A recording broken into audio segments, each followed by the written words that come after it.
Hello students, welcome back. तो चलिए आज मैं आपको सॉल्व करके दिखलाता हूं सिंथेसिस की एक्सरसाइज नंबर 5, जिसमें आप दो या दो से अधिक सिंपल सेंटेंसेस को जोड़कर एक नया सिंपल सेंटेंस बनाना सीखेंगे।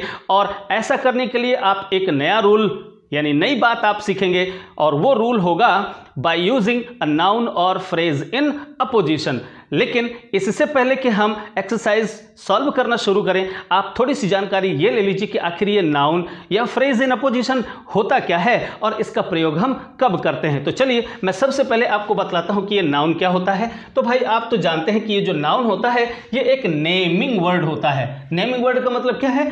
एक ऐसा शब्द जो किसी भी वस्तु को नाम के रूप में दिया गया हो। अर्थात इस संसार में आप जो कुछ भी देख सकते हैं, जिसे आप अनुभव कर सकते हैं, तो उन सारी चीज़ों को आप एक नाम दे देते हैं। जैसे किसी व्यक्ति को देख सकते हैं और उस व्यक्ति को एक नाम दे दिया गया और उसका नाम क्या है? राम।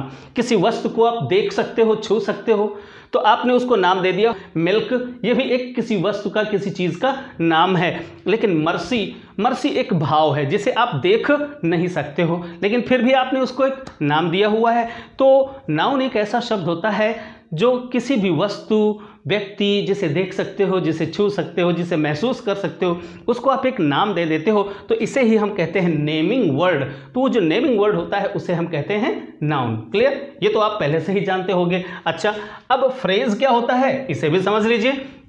देखो यहां पर मैंने लिखा है a group of words without a finite verb, यानी कुछ शब्दों का एक समूह होता है जिसमें कोई सब्जेक्ट या कोई फाइनाइट वर्ब नहीं होती है। हाँ, वो सेंटेंस का एक पार्ट जरूर होता है और दो या दो से अधिक शब्दों का एक समूह होता है। कुछ ऐसा जैसे कह दिया जाए ऑन द टेबल, यहाँ पर 1 2 3 तीन शब्दों का एक ग्रुप है जो थोड़ा सा कोई मीनिंग अपने आप में जरूर रखता है, लेकिन एक कंप्लीट मीनिंग नहीं रखता है। उसे हम फ्रेज कह देते हैं।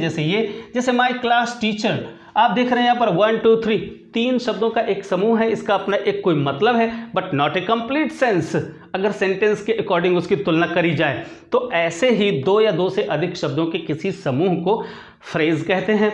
अब तीसरा शब्द यहाँ पर है अपोजिशन। इसको समझना आपके लिए बहुत ज़्यादा ज़रूरी है। तो चलिए समझ लो क्या है अपोजिशन।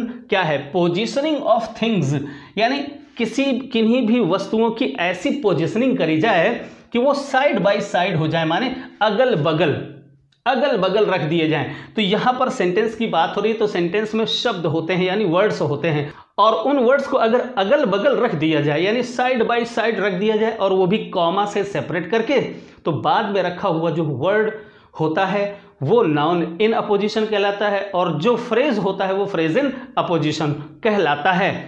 जैसे ये एक नाउन ये है और एक फ्रेज ये है। यहाँ पर लिखा है अमन सर, यहाँ पर लिखा है माई इंग्लिश टीचर। ये दोनों ही शब्द अलग अलग हैं, है ना?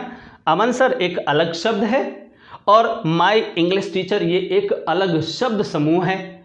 लेकिन ध्यान दीजिए कि ये दोनों ही शब्द या शब्द समूह एक ही व्यक्ति की ओर इशारा कर रहे हैं। ध्यान दीजिए, आपको ये देखिए, ये है अमन सर, राइट? ध्यान दीजिए आप, यहाँ पर क्या हो रहा है कि अमन सर अगर कहा जाएगा तो आप इस व्यक्ति के बारे में बात कर रहे हो, और अगर माई इंग्लिश टीचर अगर आप कहें माई इंग्लिश टीचर, चूंकि मैं आपको इंग्लिश पढ़ा रहा हूं या पढ़ाता हूं, तो फिर आप क्या करोगे? वो उसी व्यक्ति के बारे में। अर्थात कहने का मतलब यह है कि जब दो भिन्न भिन्न शब्द या शब्द समूह किसी सेंटेंस में अगल बगल रख दिए जाते हैं, तो जो बाद में रखा हुआ जो शब्द या शब्द समूह होता है उसी को हम नाउन या फ्रेज इन अपोजिशन कहते हैं। जैसे एक एग्जांपल यहाँ पर रखा हुआ है और जल्दी से देख लीजिए। यहाँ पर लिखा है Aman sir is my English teacher. Aman sir मेरे इंग्लिश टीचर हैं। ही इज़ वेरी स्मार्ट, वह बहुत ही स्मार्ट हैं। ये दो सेंटेंसेस हैं। अब इन दो सेंटेंसेस में देखिए, क्या दो ऐसे कोई भिन्न भिन्न शब्द या शब्द समूह हैं जो एक ही व्यक्ति की ओर इशारा कर रहे हो? जी हाँ, देखिए यहाँ पर अमन सर और माई इंग्लिश टीचर, एक फ्रेज ये है, एक नाउन ये है। तो देखिए ये अमन सर और माई इंग्लिश टीचर ये दोनों एक ही व्यक्ति की ओर इशारा कर रहे हैं, तो आप इनको साइड बाय साइड कुछ ऐसे रख सकते हो। कैसे? मैं यहाँ पर ऐसे लिख सकता हूँ अमन सर, और फिर इसके बाद कॉमा लगाएंगे और फिर आप लिख देंगे माई इंग्लिश टीचर। अगर आपने ऐसा कुछ लिख दिया तो क्या हुआ? ये हुआ एक्चुअली ये कि अमन सर और माय इंग्लिश टीचर ये दोनों एक ही व्यक्ति की ओर इशारा कर रहे हैं। इनफैक्ट हो ये रहा है कि अमन सर ये जो नाउन रखा हुआ है उस नाउन की व्याख्या यहाँ पर और कर दी गई है, यानी यहाँ पर जो व्यक्ति है वही यहाँ पर व्यक्ति है। और आगे सेंटेंस कुछ ऐसे बढ़ा दिया जाए, is very smart. Okay, is very smart. तो ये सेंटेंस दोनों जुड़ गए और हुआ यहाँ पर क्या कि अमन सर और इस फ्रेज को, यानी इस शब्द को और इस फ्रेज को दोनों को अगल बगल रख दिया गया। लेकिन एक चीज क्या होता है कि पहले भी कॉमा होता है और बाद में भी कॉमा होता है। तो इस कॉमा के बीच में रखा हुआ जो भी शब्द होता है, अगर ये नाउन है तो ये कहलाएगा नाउन इन अपोजिशन, ठीक है। और अगर ये फ्रेज है, जैसा कि यहाँ पर ये फ्रेज है, तो ये कहलाएगा फ्रेज इन अपोजिशन। ओके, इसी को हम कहते हैं नाउन या फ्रेज इन अपोजिशन। अब आपको सेंटेंसेस जोड़ने के लिए यही काम करना है। चलिए मैं करके दिखा रहा हूं, लेकिन मैं आपको यहाँ पर ये बतला देना चाहता हूँ कि अगर आप इसको और अधिक डिटेल में पढ़ना चाहते हैं तो इसके लिए मैंने एक अलग से वीडियो बना रखा हुआ है। प्लेलिस्ट में जाइए और इस वाले वीडियो को देख लीजिए जाकर। तो फिर ये नाउन और फ्रेज इन अपोजिशन से रिलेटेड जो भी छोटी छोटी और बड़ी बड़ी बातें हैं वो सब आपको वहाँ से पता चल जाएंगी। वैसे भी आपको पता चल जाएंगी क्योंकि मैं यहाँ पर आपको कम से कम 20 सेंटेंसेस करके दिखाने जा रहा हूँ। तो चलिए आगे बढ़ते हैं और एक्सरसाइज को सॉल्व करना शुरू करते हैं। तो बच्चों, इससे पहले कि मैं एक्सरसाइज को हल करना शुरू करूं, मेरी आप सबसे एक अपील है, और वो अपील मेरी ये है कि इस वीडियो को देख रहे सारे के सारे बच्चे सबसे पहले तो लाइक करें और इसके बाद अपने अपने जो फ्रेंड्स हैं उन सबको शेयर कर दें। चलिए अब हम शुरू करते हैं एक्सरसाइज को हल करना। और जो नए व्यूअर्स हैं तो वे लोग सब्सक्राइब बटन दबाकर इसे सब्सक्राइब कर लें और नोटिफिकेशन बेल को दबा करके और ऑल सेलेक्ट कर लें। चलिए अब शुरू करते हैं। सेंटेंस नंबर 1, आपको यहाँ पर बहुत अच्छे तरीके से सेंटेंस को पढ़ना है और क्या देखना है और क्या करना है मैं आपको पहले ही बतला देता हूँ। देखिए, जब भी आप यहाँ पर सेंटेंस को पढ़ें तो देखें कि क्या वहाँ पर कोई ऐसे दो नाउन्स हैं, उन दोनों ही सेंटेंसेस को देखना है पढ़ करके। क्या दो ऐसे कोई नाउन्स या फ्रेजेस हैं जो एक ही व्यक्ति की ओर इशारा कर रहे हैं। आपको सिर्फ क्या देखना है, नाउन्स या फ्रेजेस। ध्यान दीजिए, नाउन्स या फ्रेजेस जो एक ही व्यक्ति की ओर इशारा कर रहे हो। बस अगर आपको ऐसा कुछ दिखाई पड़े तो उस नाउन या उस फ्रेज को उस नाउन के ठीक बगल में रखना है जिसकी ओर वो इशारा कर रहा है। चलिए जरा देखते हैं और पढ़ते हैं सेंटेंसेस को। लिखा हुआ है here is my sister in law, और दूसरा सेंटेंस है हर नेम इज निधि। बहुत ही सिंपल है, पढ़कर समझना आपके लिए क्या है। ये है मेरी सिस्टर इन लॉ और हर नेम इज निधि और उनका नाम निधि है। तो देखिए यहाँ इस सेंटेंस में एक नाउन तो ये रखा हुआ है और एक नाउन ये रखा हुआ है। क्लियर ना?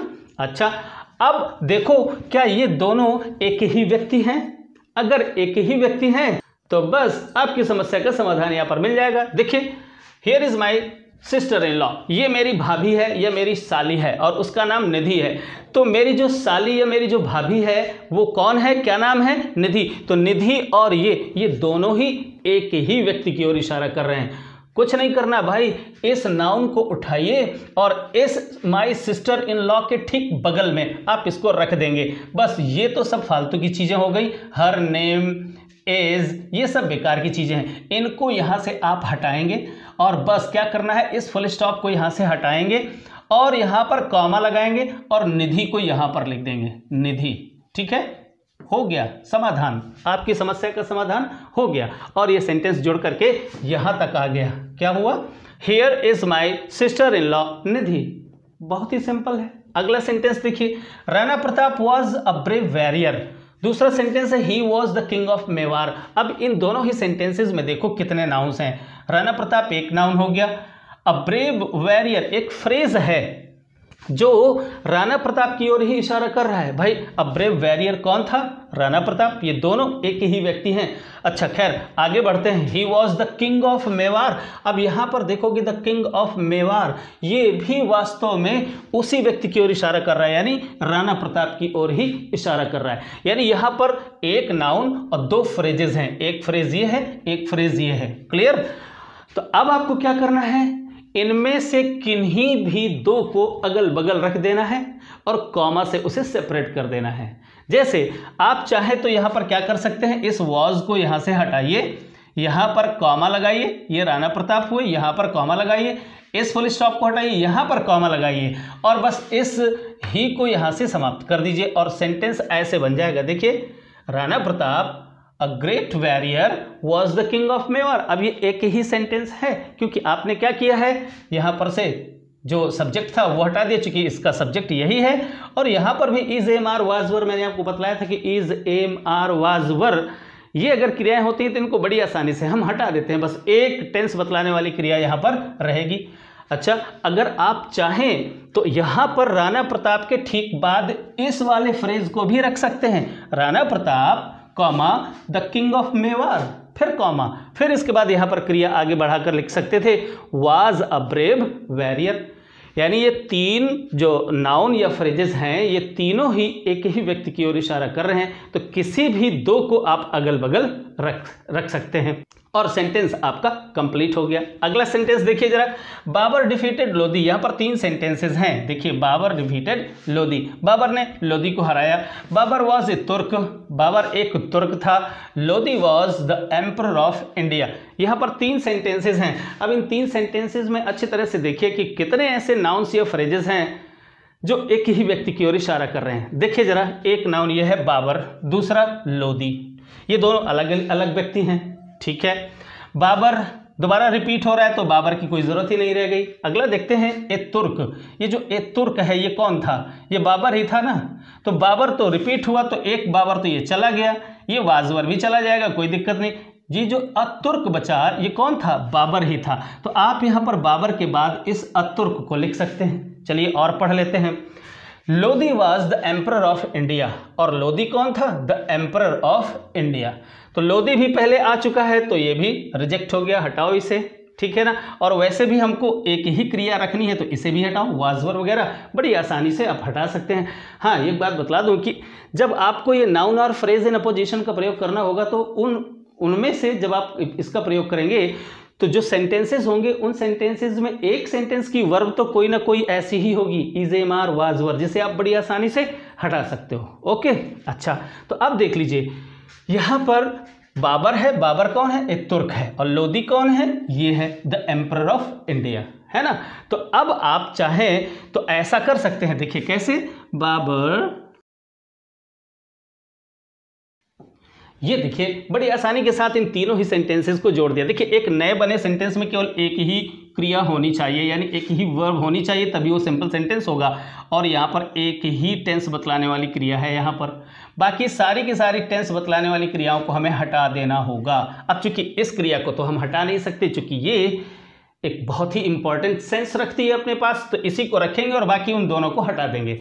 और देखिए कैसे किया है, बाबर लिया, और बाबर कौन था, एक तुर्क था, तो ये तुर्क और ये बाबर ये दोनों एक ही व्यक्ति हैं, तो इनको अगल बगल रख दिया, कॉमा लगाया पहले और कॉमा लगाया बाद में, फिर इसके बाद क्रिया रख दी। तो बाबर अतुर्क डिफीटेड, और किसको डिफीट किया, लोधी को, तो लोधी को रख दिया। फिर इसके बाद लोधी के बाद कॉमा लगाया, और फिर लोधी कौन था, लोधी ये था, तो ये जो अलग डिफरेंट जो फ्रेज है वो लोधी की ओर इशारा कर रहा है, तो लोधी के बाद में रख दिया। तो देखिए तीनों सेंटेंस बड़ी आसानी के साथ जुड़कर ऐसे बन गए, कैसे, Babur a Turk defeated Lodhi the emperor of India.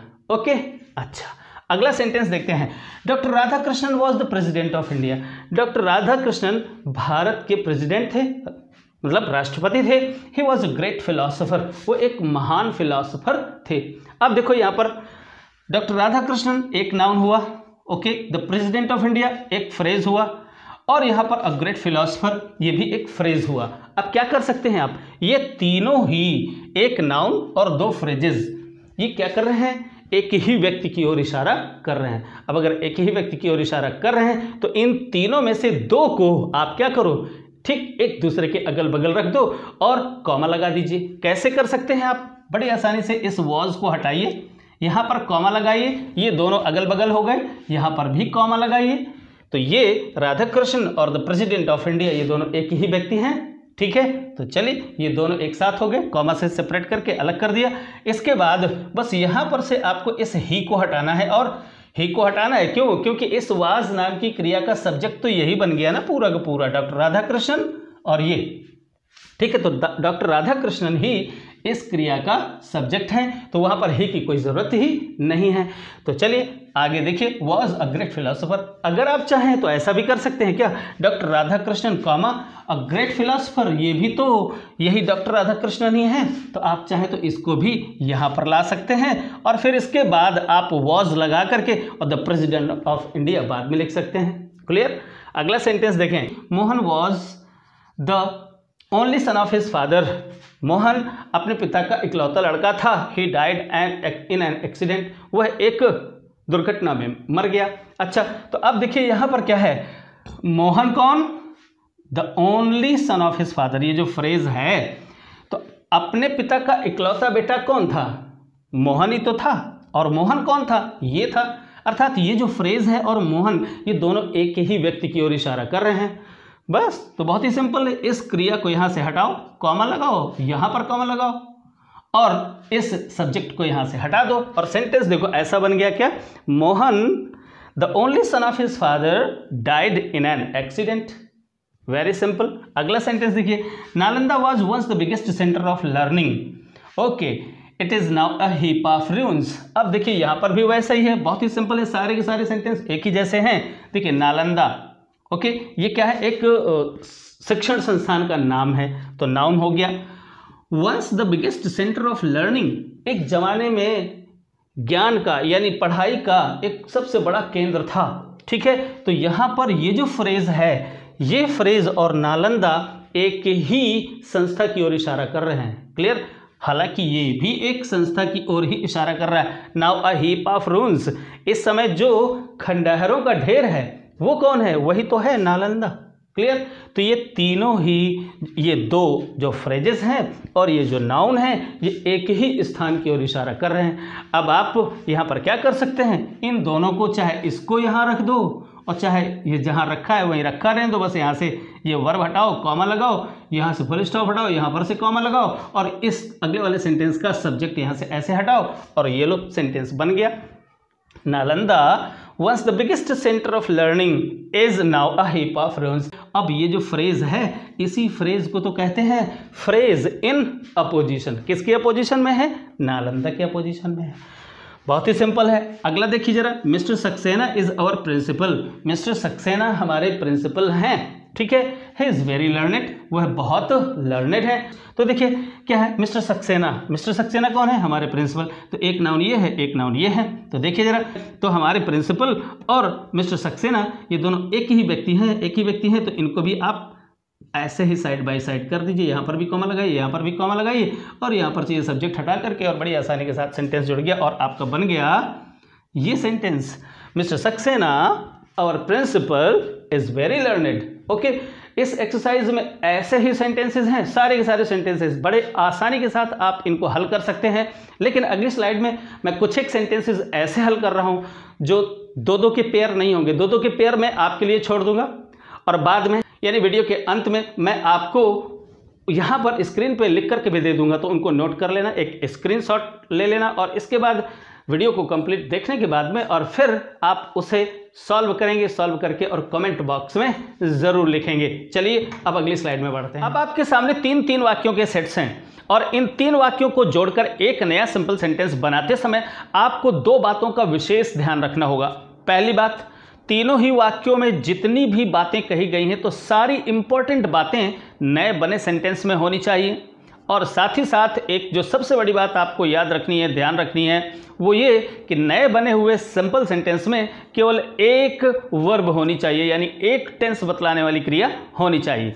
चलिए देखिए जरा इनको हम कैसे कर सकते हैं। सेंटेंस लिखा हुआ है, Shahjahan was a great Mughal emperor. Shahjahan एक महान मुगल एम्परर था, सम्राट था। अच्छा, ही बिल्ट द ताज, उसने ताज बनवाया था। It is the finest buildings in the country. आपको वही काम करना है भाई। कौन सा?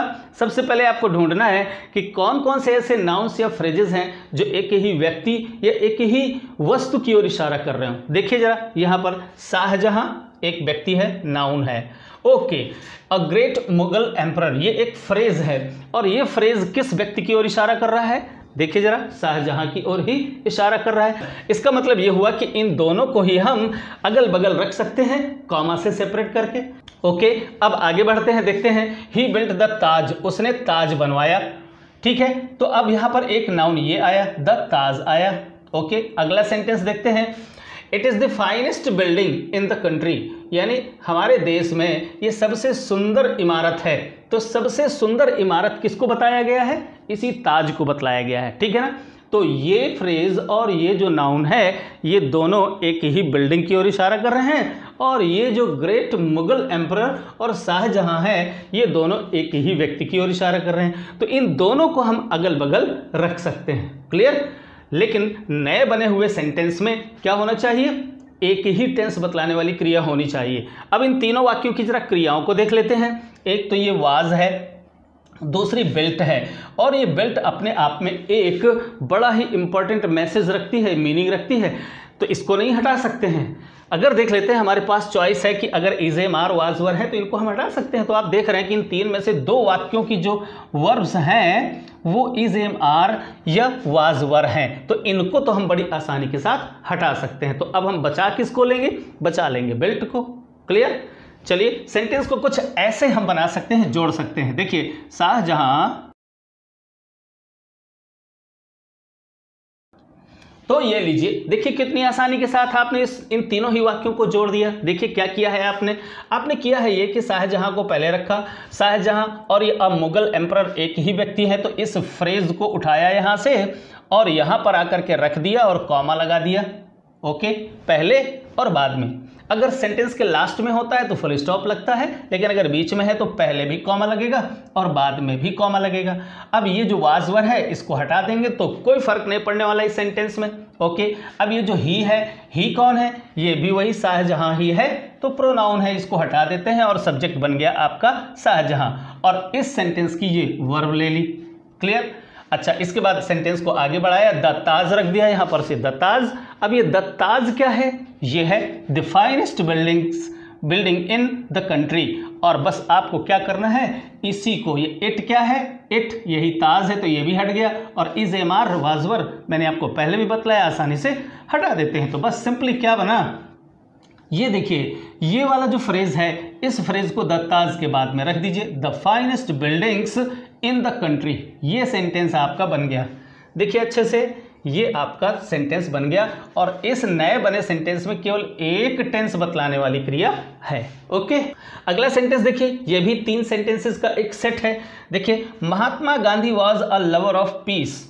लवर ऑफ पीस का मतलब होता है शांत प्रिय व्यक्ति, यानी शांति का प्रेमी। ओके, अच्छा, तो महात्मा गांधी ऐसे व्यक्ति थे। Okay, he had once been a lawyer, वो एक समय या एक जमाने में लॉयर हुआ करते थे। अच्छा, अगला सेंटेंस है, ही प्रीच्ड नॉन वायलेंस, और उन्होंने अहिंसा का उपदेश दिया। प्रीच माने उपदेश देना।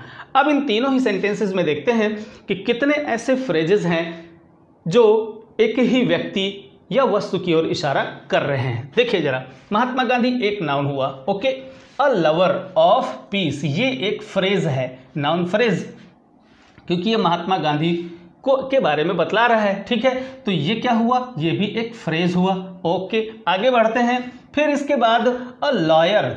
ठीक है, ये जो लॉयर है और साथ ही वंस भी जोड़ देंगे, क्योंकि ये भी अपना एक मतलब रखता है, वंस ए लॉयर। ये कौन थे? लॉयर कौन था? Mahatma Gandhi. A lover of peace कौन थे? महात्मा गांधी। यानी ये तीनों ही फ्रेजेस महात्मा गांधी के बारे में ही बतला रहे हैं, महात्मा गांधी की ओर ही इशारा कर रहे हैं। तो अब आगे वाला सेंटेंस भी देखते हैं।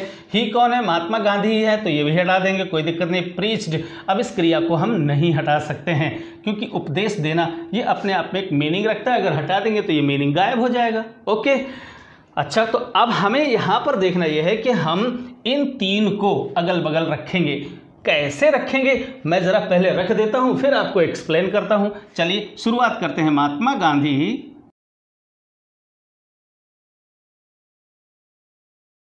तो ये देखिए स्टूडेंट्स, हमने इन तीनों सेंटेंसेस को कुछ इस प्रकार से जोड़ा है, ध्यान से देखिए जरा। महात्मा गांधी हमने सबसे पहले रखा, इसके बाद एक फ्रेज ये है और एक फ्रेज ये बनेगा।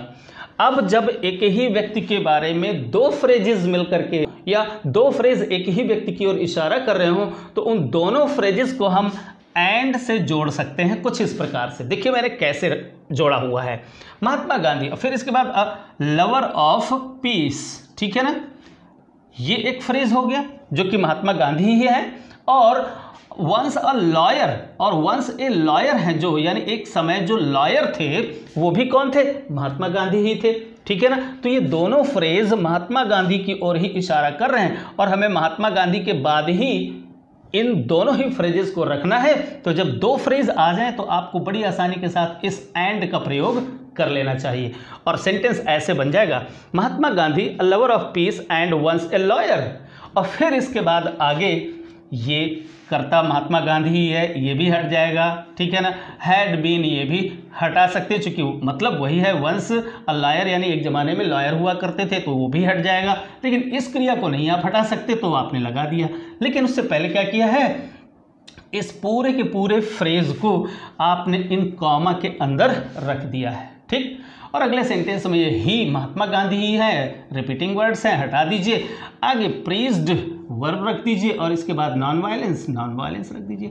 आपका सेंटेंस इस तरीके से जुड़कर अब ये एक सिंपल सेंटेंस बन गया, क्योंकि अब इसमें केवल एक टेंस बतलाने वाली क्रिया है। ओके, अच्छा अब आगे देखते हैं। Mathura is a place of pilgrimage, Mathura एक तीर्थ स्थान है। अच्छा, it stands on the Yamuna, यह है यमुना के किनारे स्थित है। अच्छा, the Yamuna is one of the holiest river in, reverse होना चाहिए, इन इंडिया, और यमुना भारत की सबसे पवित्र नदियों में से एक है। ओके, चलिए अब यहां पर देखते हैं जरा कि कौन कौन से ऐसे फ्रेजेस या नाउन्स हैं जो एक नाउन की ओर इशारा कर रहे हैं। देखिए जरा, मथुरा एक स्थान का नाम यानी शहर का नाम है और ये अ प्लेस ऑफ पिलग्रिमेज। आपको मैंने अभी भी बताया, जब is am are was were नामक कोई क्रिया हो, मुख्य क्रिया के रूप में हो, तो ये जो बाद में रखा हुआ जो नाउन हो या फ्रेज हो वो वही व्यक्ति या वस्तु होता है जो उस क्रिया से पहले रखा होता है। तो मथुरा क्या है, ये है, ठीक है ना, प्लेस ऑफ पिलग्रिमेज यानी तीर्थ स्थान। तो तीर्थ स्थान क्या है, मथुरा क्या है, ये है। तो ये दोनों एक ही स्थान के बारे में बतला रहे हैं। ओके, अच्छा, इट स्टैंड्स, ये है, तो यह कौन है भाई, वही मथुरा ही है, तो ये भी हट जाएगा। अच्छा, ऑन द यमुना यानी यमुना के किनारे स्थित है। अच्छा, चलिए अब देखते हैं अगले सेंटेंस में, द यमुना फिर से रिपीट हो रहा है तो ये हट जाएगा। इज एम आर है, ये भी हट जाएगा। One of the holiest reverse in India यानी भारत की सबसे पवित्रतम नदी यमुना को बतलाया गया है, ठीक है ना। तो यमुना और भारत की सबसे पवित्र नदियां हैं जो उनमें से एक कौन है, यमुना, ठीक है। तो ये जो फ्रेज हुआ वो यमुना के बारे में बतला रहा है और ये जो फ्रेज हुआ वो मथुरा के बारे में बतला रहा है। दोनों में इज क्रियाएं हैं, आप हटा सकते हैं, लेकिन यहाँ पर स्टैंड्स नाम की क्रिया है, इसे आप नहीं हटा सकते। तो इसी क्रिया को मेन वर्ब बना दीजिए अगले नए बने सेंटेंस में कुछ ऐसे, मथुरा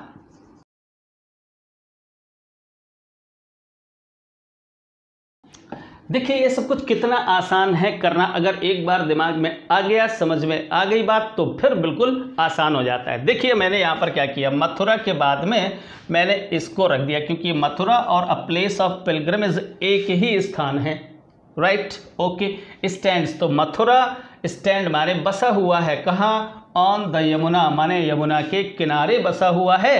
अच्छा, और यमुना क्या है, ये है, ठीक, क्या है वो, भारत की सबसे पवित्र नदियों में से एक यमुना है। तो यमुना के बाद में इस फ्रेज को रख दिया और मथुरा के बाद में इस फ्रेज को रख दिया और बीच में आपने वर्ब का प्रयोग कर दिया, है ना, सिंपल। अच्छा, ये भी देखिए जरा, air is the first necessity of life यानी एयर को बतलाया जा रहा है क्या, जीवन की सबसे पहली ज़रूरत, the first necessity of life. Okay, तो इज एम आर फिर वही बात आ गई, यानी ये जो फ्रेज है वो एयर ही है, यानी हमारे जीवन की पहली आवश्यकता क्या है, ये एयर है। तो ये दोनों ही बातें एक ही हैं, क्लियर।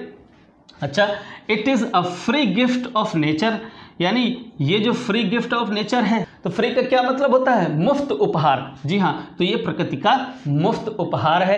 तो मुफ्त उपहार क्या है भाई, यही एयर ही तो है। तो आप देख रहे हैं कि ये जो एयर और ये जो फ्रेज है, इस फ्रेज का मीनिंग जो है और इस फ्रेज का जो मीनिंग है वो एक ही है, यानी एयर ही ये है और एयर ही ये है। तो अब एयर के बाद आप इन दोनों में से किसी भी एक को रख दीजिए ऐसे, एयर ये देखिए कितना आसान है। देखिए आपने सिंपली किया, एयर, एयर के बाद में आपने इसी फ्रेज को यहाँ 2 कॉमास के अंदर रख दिया और फिर आगे वाले सेंटेंस में ये इट को समाप्त किया क्योंकि ये एयर ही है। इज, ये भी समाप्त हो गया, ये वाला नहीं बल्कि ये वाला तो यहाँ आ गया और ये वाला इज हमने हटा दिया। सो air the first necessity of life is a free gift of nature. बहुत ही सिंपल है, ये पूरी की पूरी एक्सरसाइज आपके लिए बहुत ईजी है। इसमें मैंने 12 या 13 सेंटेंसेस कुछ करके आपको बतला दिए। अब 6 या 7 सेंटेंस आप लोग करिए। तो चलिए, ये रही स्क्रीन और इस स्क्रीन पर लिखे हुए हैं वो सेंटेंसेस जो आपको करने हैं। आपको करने ज़रूर हैं। देखिए, अगर आप कुछ सीखना चाहते हैं तो फिर आपको कुछ अपना दिमाग लगाना ज़रूर पड़ेगा। केवल आप देख करके, मुझको करते हुए देख करके आप नहीं सीख पाएंगे जब तक आप स्वयं उनको नहीं करेंगे। हालांकि मैं इन बचे हुए सेंटेंसेस को भी यहाँ करके बतला सकता हूँ, लेकिन फिर आपको मौका नहीं मिलेगा। हाँ, अब मैं इसकी एक PDF यानी कुल मिलाकर ये जो एक्सरसाइजेज हैं, बहुत सारे बच्चों के पास ये इंग्लिश ग्रामर नहीं होगी। एक्सीलेंट इंग्लिश ग्रामर को मैं सॉल्व कर रहा हूँ तो बहुत सारे बच्चों के पास में ये नहीं होगी। तो मैं इसकी PDF बना करके अपने टेलीग्राम चैनल पर डाल दूंगा। अगर आपके पास ये बुक नहीं है तो इसकी आप एक्सरसाइजेज अकेले आप मेरे टेलीग्राम चैनल से प्राप्त कर सकते हैं और अपनी प्रैक्टिस कर सकते हैं। अच्छा, चलिए अब यहाँ पर मैं इस वीडियो को समाप्त करता हूँ। अब मिलते हैं आगे बहुत जल्द, तब तक के लिए बाय बाय।